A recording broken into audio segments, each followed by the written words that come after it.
Welcome to my second Dolby Atmos setup video. This one is configuring the Dolby renderer for working with Pro Tools. First thing we're going to do is we're going to start in Pro Tools. I've got it booted here. And I'm going to set the playback engine in Pro Tools to Dolby Audio Bridge. Here in NESCOM Control-C, we typically use HDX as our driver. And this is really important that you switch to Dolby Audio Bridge if you want to do Atmos. And Atmos won't function without it. So do that, and it'll probably ask you to restart Pro Tools. It's not going to do that for me, but it will do that for you.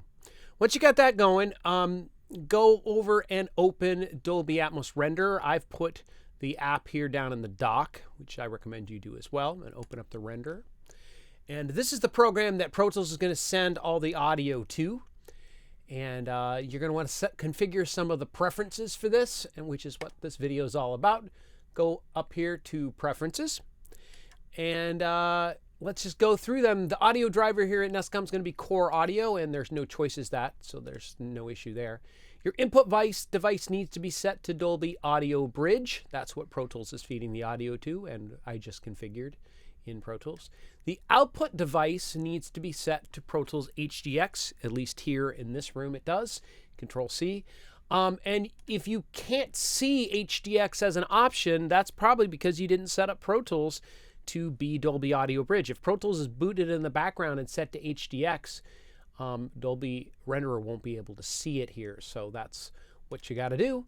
And then external sync source, there you have no choice there. That's what it looks like grayed out, LTC over audio. I moved my LTC input channel and recommend you do that same to channel 128. 129 object has not been working for me, so move that to 128. Frame rate to 24 frames per second.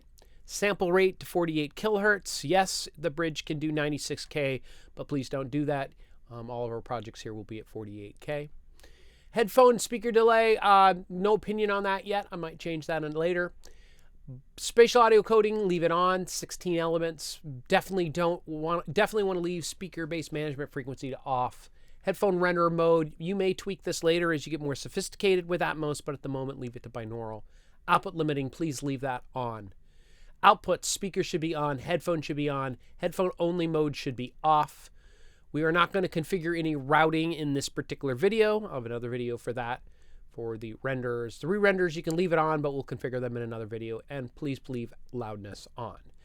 With that done, we've got all the basic settings. If the computer asks you if Atmos can access the Macintosh microphone, yes, please tell it can do that. And so that's that with this setup video, and I'll be back with another video on getting Pro Tools ready to go.